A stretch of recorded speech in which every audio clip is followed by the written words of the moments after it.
Hello, everyone. We're headed into a section that involves a lot of vocabulary, and it's all about describing different graphs of functions. But I wanted to give a little bit of the motivation from where we've been to where we're headed.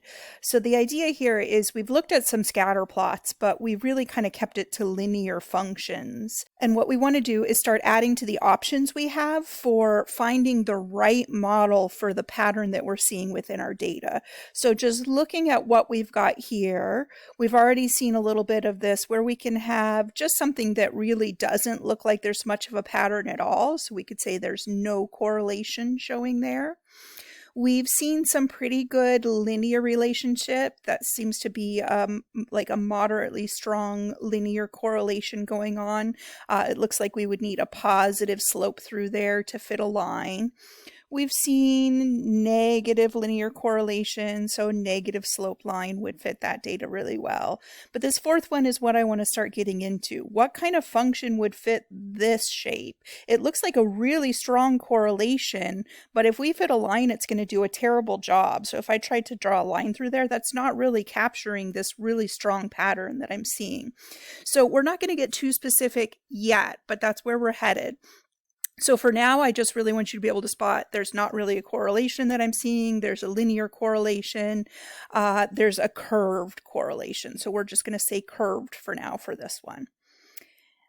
And here's just some more examples. So this looks like a pretty strong correlation, but I don't think a straight line is going to catch that. Linear piecewise could kind of catch it if we did one line and another line, but I still think it's missing what looks like basically a really nice parabola. That one looks like it would be quadratic.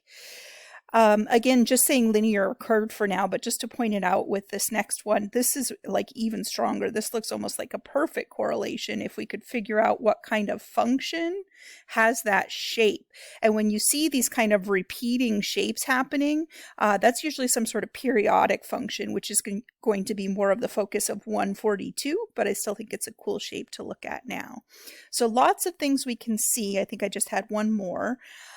And then we get into this where it's kind of interesting. You could sort of see fitting a line through that. It's not a real strong correlation because it's hard to tell. I could also really see maybe fitting a little bit, something a little bit more curved through there, or maybe it's more like this.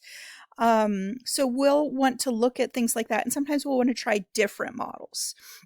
So right now, I just want to get that vocab. I've said linear and curved, but we're going to get into it a lot more than that. We're going to be able to describe the shapes of curves. So increasing, decreasing, we've already kind of been using for positive and negative slopes. We can talk about when things have what's called a local maximum or minimum, a high point or a low point. We can talk about which direction the graph is bending. Is it making like an upward cup? That's called concave up, or more of a downward cup? That's concave down. Or if it's linear, it's not concave at all. Concavity would be 0 there.